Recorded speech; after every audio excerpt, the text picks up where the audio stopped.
Why did Allah turn the people into monkeys? The shocking story of Ashab-e-Sabt. A nation was covered by Allah's mercy.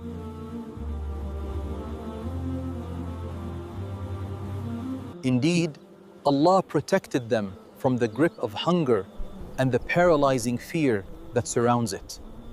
Time and again, divine protection ensured that their enemies could not harm them.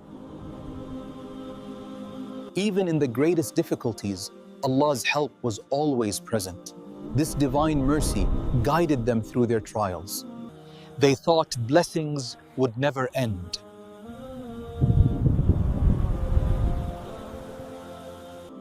Then Allah tested them.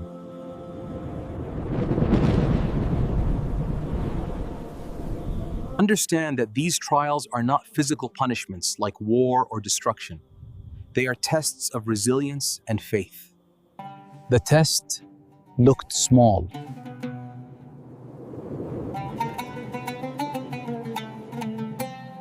But it required patience.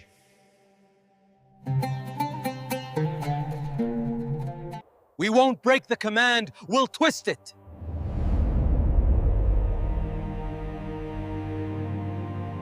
No storm came, no thunder struck.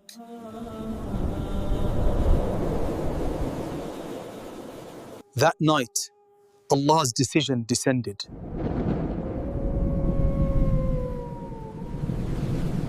When morning came, everything had changed.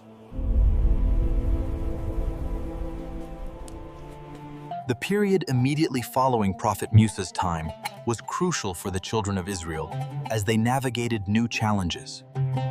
They lived by the seashore, a seashore.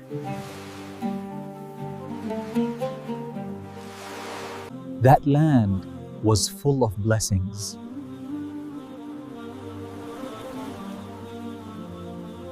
But an old habit lived in their hearts.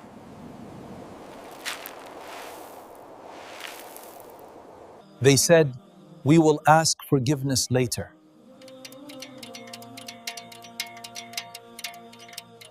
Their tongues spoke obedience, but actions were different.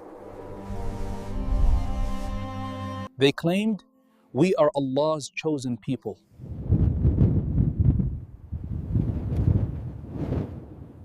This was not restriction, it was a test.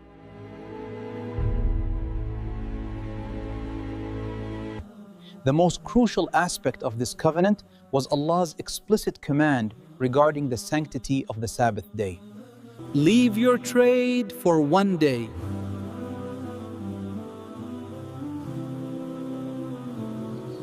And so a voice spread through the city, a message echoing through these very streets.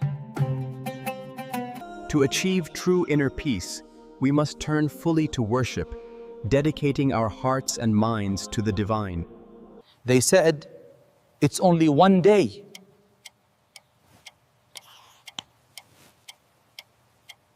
And the test began.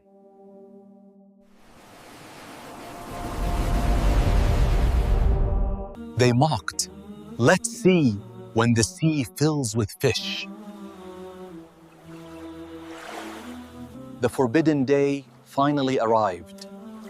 This was the true test of their faith. The sea was suddenly filled with fish. This divine test, this sudden bounty, shimmered just beneath the surface. This had never happened before. Allah.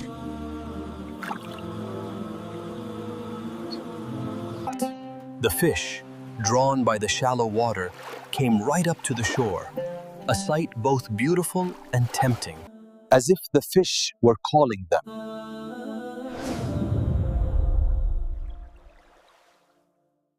On other days, there were no fish.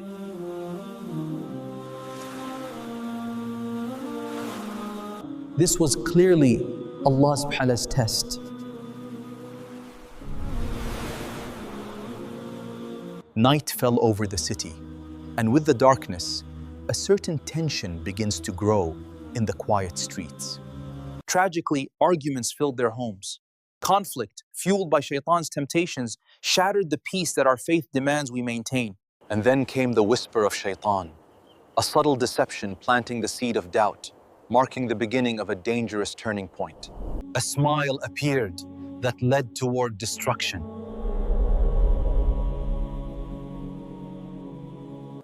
They decided to twist Allah's command.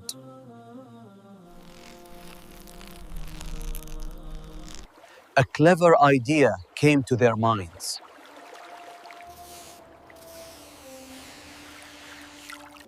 They began digging channels.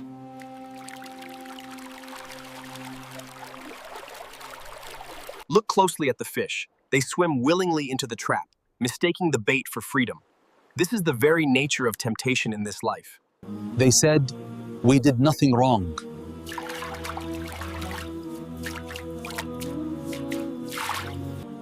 The elders warned them.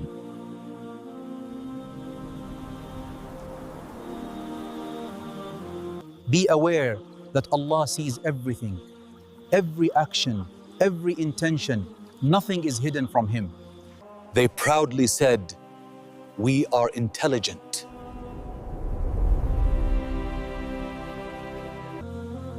Their trap was fully set.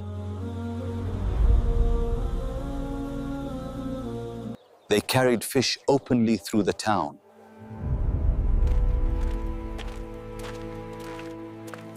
Hear the warning signs. The righteous advise us to return to the straight path before time runs out. Fear Allah before it is too late.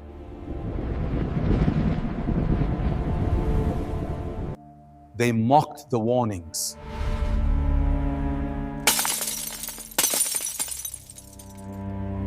They claimed it was intelligence, not sin.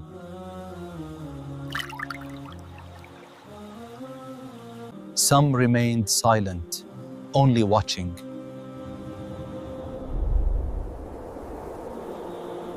They said, "We are just watching."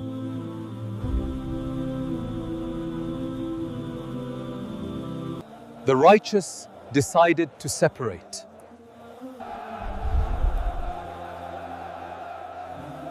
This is why we must separate ourselves.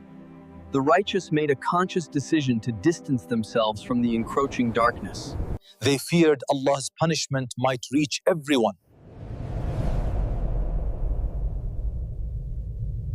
That night, the city fell silent.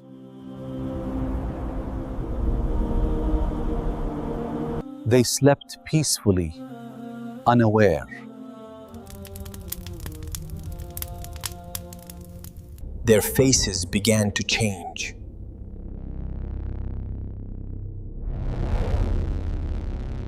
Be disgraced monkeys!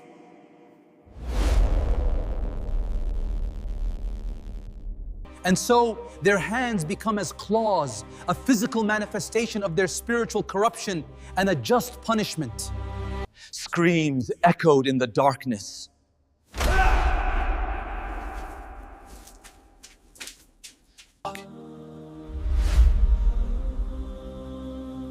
They cried, "We are no longer human." There was no one to hear them.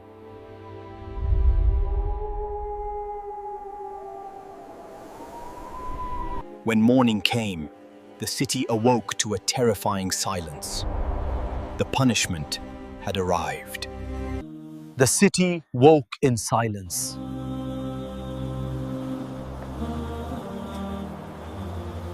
They searched, but found no one.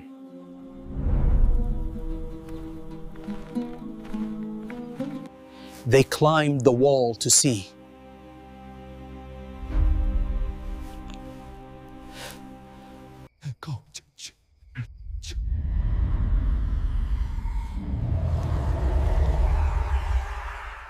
They wore human clothes, but were animals. Though separated by barriers, they recognized their relatives, a silent acknowledgement of shared sorrow. They pointed with their eyes.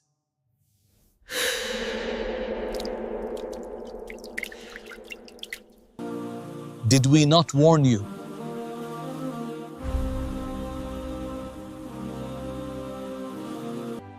They cried in regret.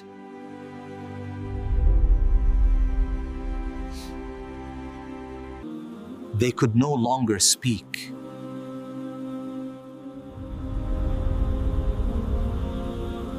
This punishment was extremely severe.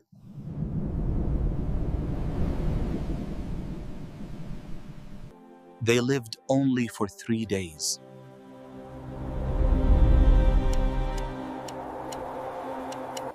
They ate nothing and drank nothing. They only suffered until the end.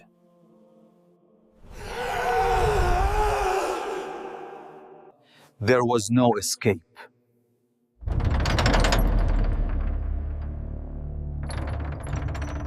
Look around you. The city was left empty, a stark reminder of the end that awaits the punished people. That nation came to an end.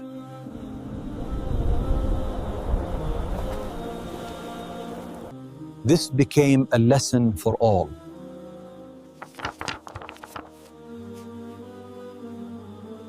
Their crime was not fishing.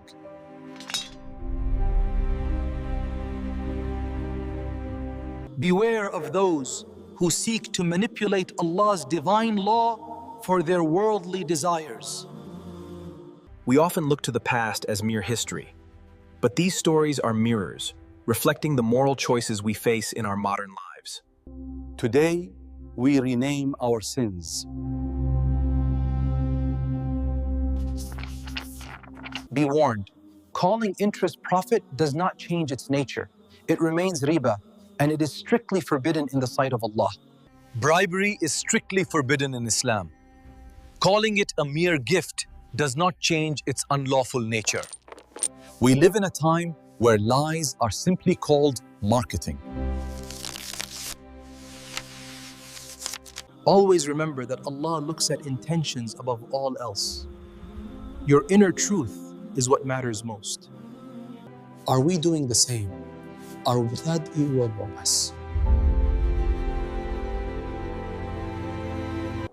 we being clever or obedient?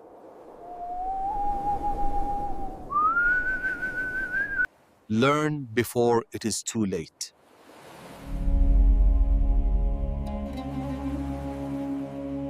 This story is our mirror.